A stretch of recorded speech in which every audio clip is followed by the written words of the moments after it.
त्यानंतर वळूयात पुढच्या बातमीकडे। राष्ट्रवादी काँग्रेसच्या आमदार अपात्रता सुनावणीमध्ये आज जितेंद्र आव्हाड यांची साक्ष सुरू आहे। अजित पवार गटाचे वकील शरण जगतियानी जितेंद्र आव्हाड यांना प्रश्न विचारतात।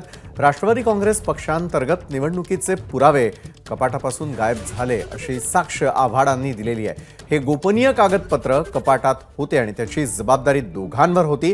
ते दोघेही पक्ष सोडून गेले असं आव्हाड म्हणाले। त्यांनी या पुराव्यांचं काय केलं माहिती नाही असं देखील आव्हाडांचं म्हणणं आहे।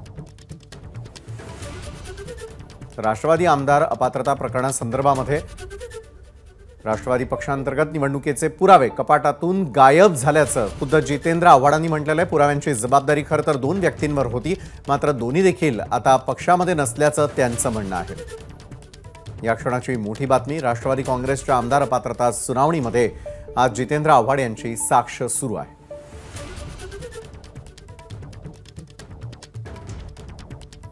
आव्हाड साहेब जे उत्तर देत होते ते मी ऐकलं।